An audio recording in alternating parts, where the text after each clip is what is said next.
Here's the grounded bender unit. I just did a factory reset on it, so now we need to go in and change some of the settings.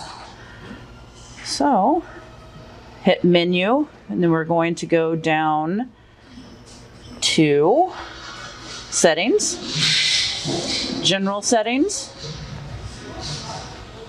go down frequency, we're going to change to 60 Hertz.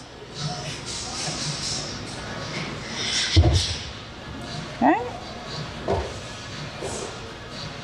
Channel.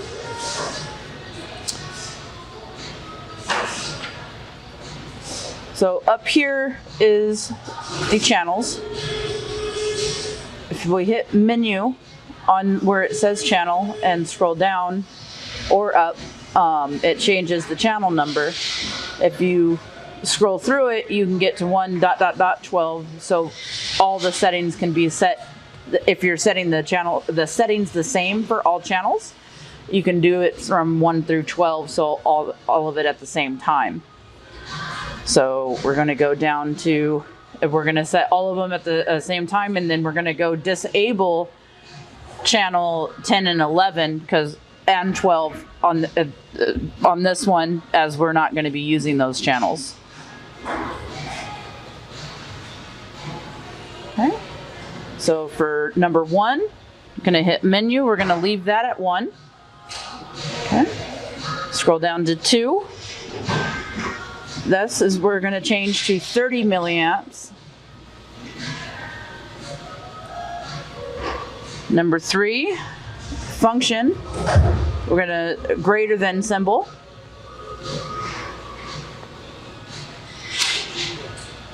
Number 4, it's at 200 milliseconds right now. We're going to bring that down to 0, or no.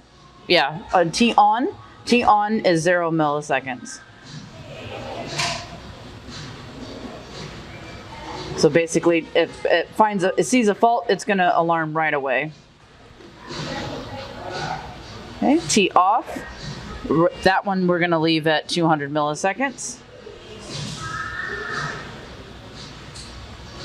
Okay. Scroll down, cut off. We're going to leave at none.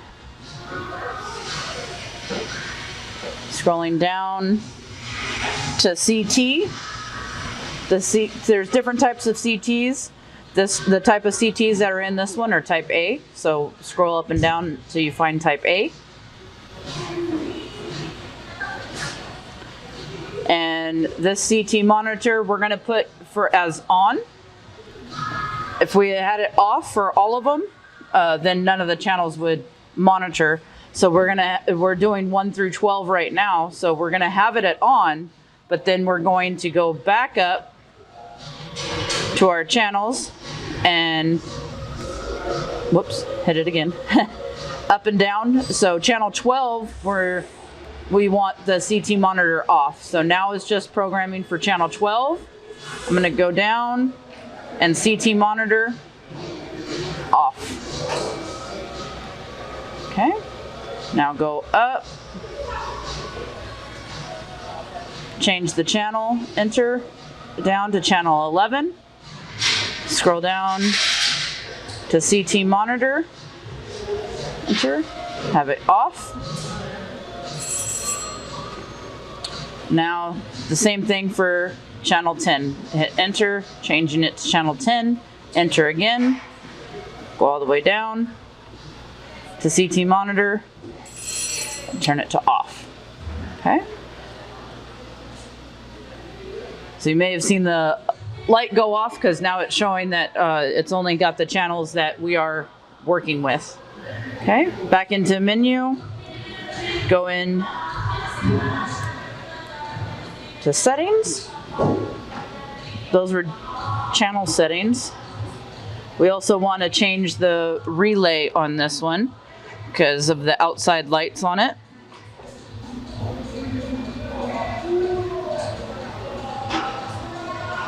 Okay.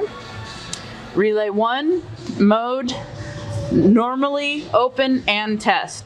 So when you run a test on the unit, you want the lights to come on as well.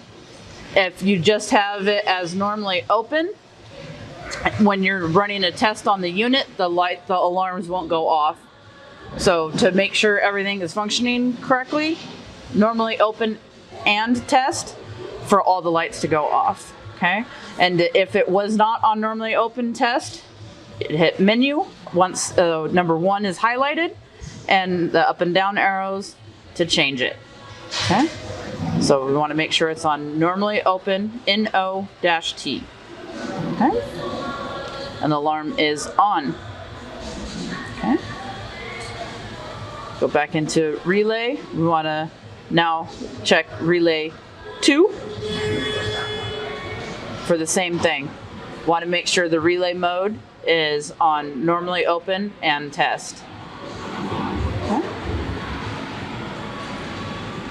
Back. Okay. Okay. Pretty much that's your settings on this one. Have been programmed now.